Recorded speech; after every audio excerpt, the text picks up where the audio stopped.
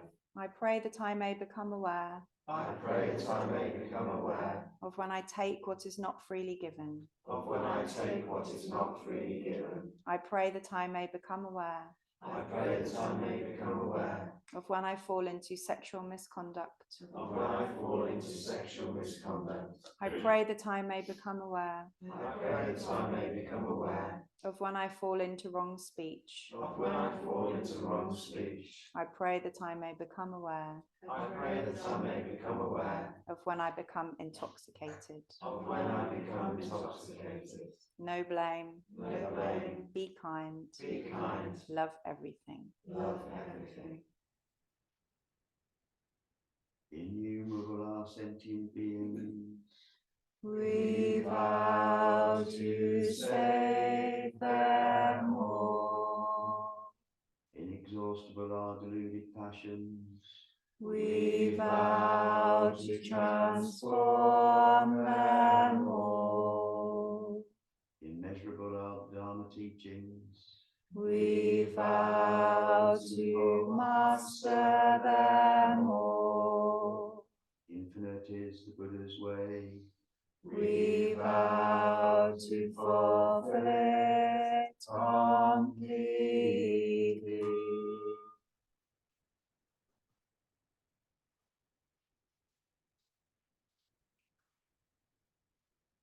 And no need to be. So walking around the garden this morning before coming into the shrine room, there was a bamboo across one of the paths that we were going to go down. And I tried to bend it out of the way so people could get through. And as I bent it, I felt it break.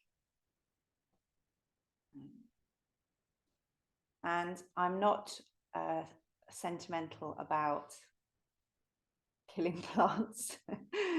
I know that a while ago we had someone living here who every time a tree was cut down, it really affected them.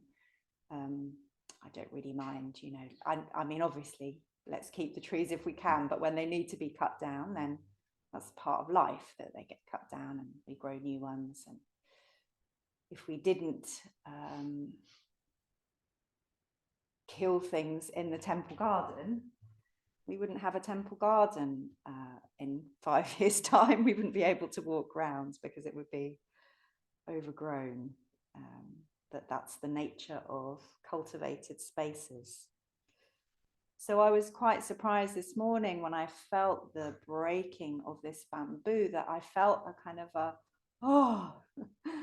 I felt really sorry. I felt really sorry that I'd broken it. And I felt a little bit of pain, as if it was the bamboo feeling the pain of breaking. Somehow it was worse than the idea of clipping it, what we have to do with our bamboo, because you know what bamboo's like, we have to clip it off at the bottom to keep it from going completely crazy, as Fee knows very well. Great bamboo clipping, Fee. Needs to be done again soon. That somehow would have felt different because we were just kind of clearing the space, but the breaking, there was something very physical about it, like it was a bone or something.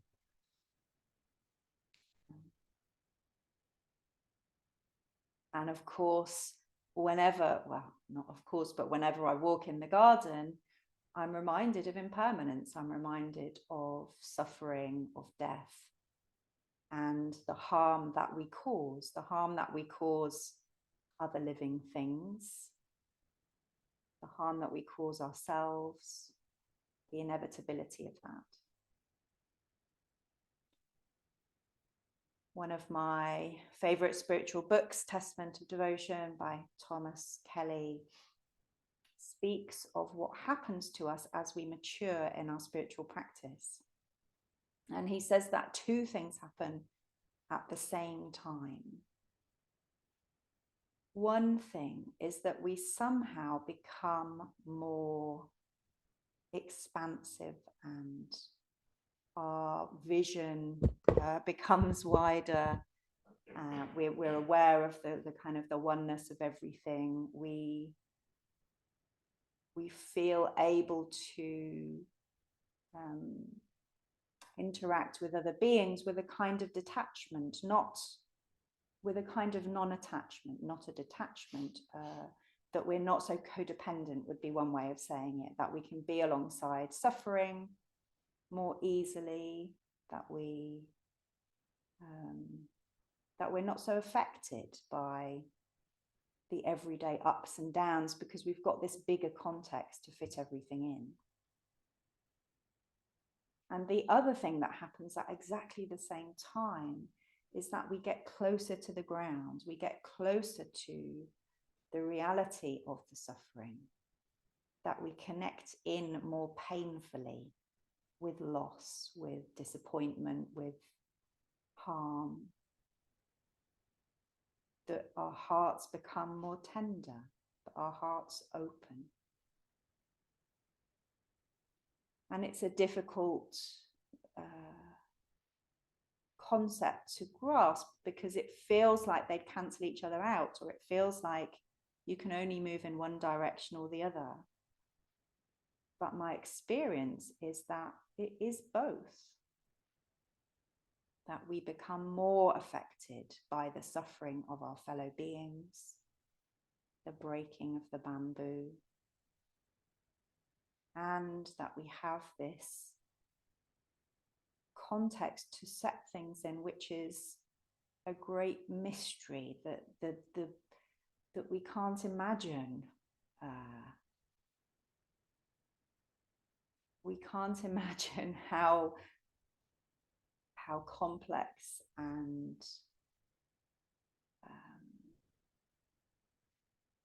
my words are even failing me, even trying to explain that we can't describe what we can't describe. The great mystery becomes a reality to us. It becomes something that we experience, and it holds us.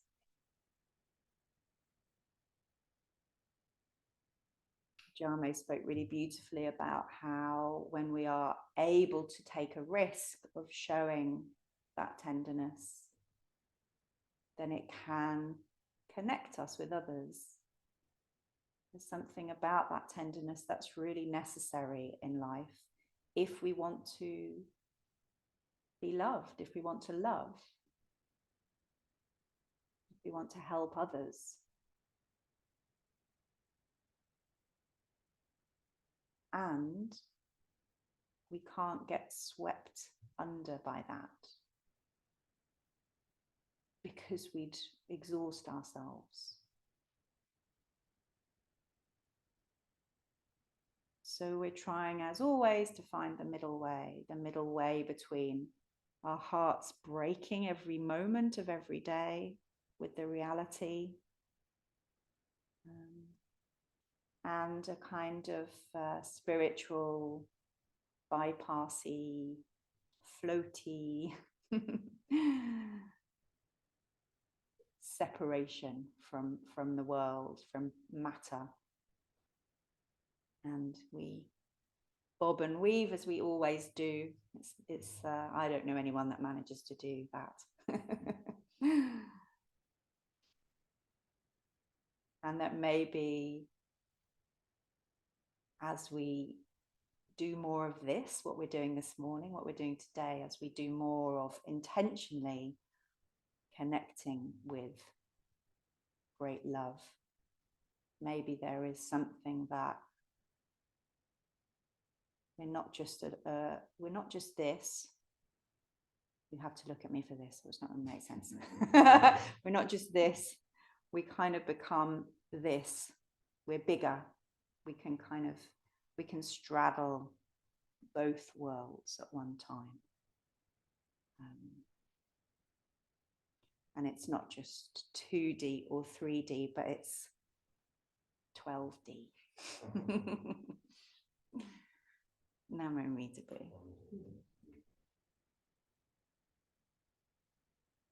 So we'll now make prostrations to the Buddha. So when Dave rings the bell, just find some ground in front of you and copy what everyone else is doing.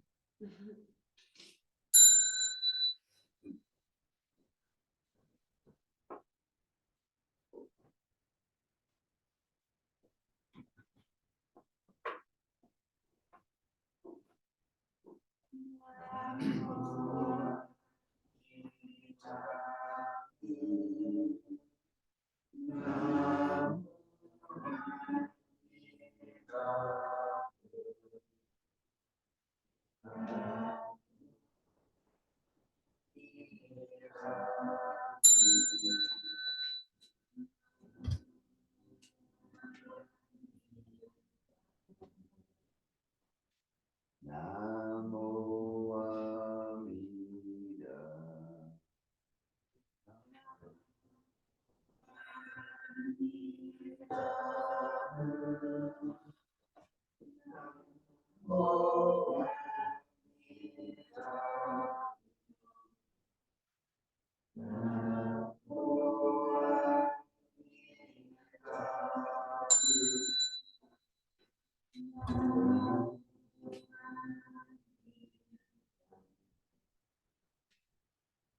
Namo Amida.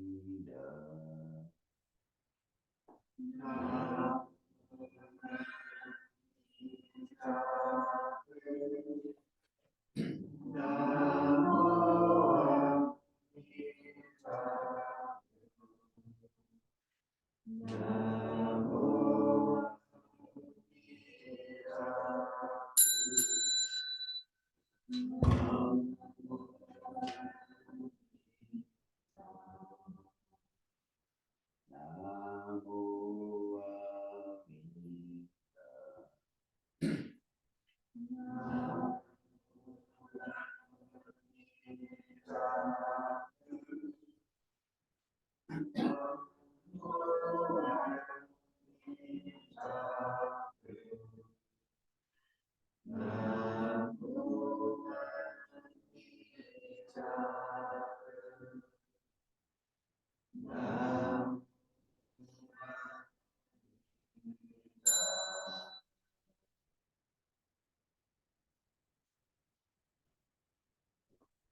In gratitude, we make this offering to all Buddhas and Bodhisattvas throughout space and time. May it be as fragrant as earth itself, reflecting our careful efforts, our wholehearted mindfulness, and the fruits of understanding slowly ripening. May we and all beings be companions of Buddhas and Bodhisattvas. May we awaken from forgetfulness and realize our true home.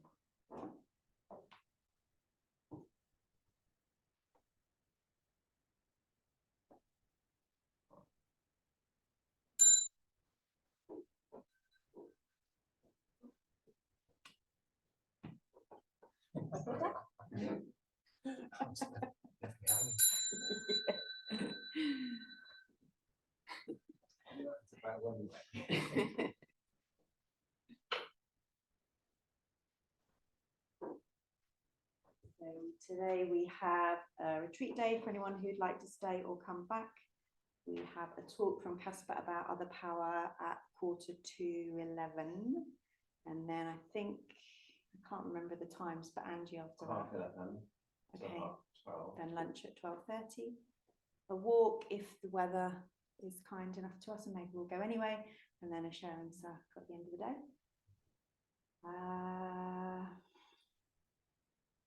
Donation bar is in the hallway, or you can pay online, offer us something online. I think that's probably it. Put your name down to read Dharma Oh glimpse. yes, it would be amazing if people could commit to reading a Dharma glimpse. We've got some now, so you don't even have to write one, you just have to put your name down on the list. And if there isn't anyone, I've said this already, but I'm going to say it again, if there isn't anyone when you arrive and you're willing to do it, if you could write your name down, that really helps the celebrants out. It especially helps the celebrants that don't do this all the time, because it's really another job to do to try and find someone. So thank you, Sangha, for your support. I will finish with the closing verse. Blessed by Amitabha's light, may we care for all living things and the holy earth. I am going to leave in silence now, but I will be back, Matt, if you want to hang around. Say hello.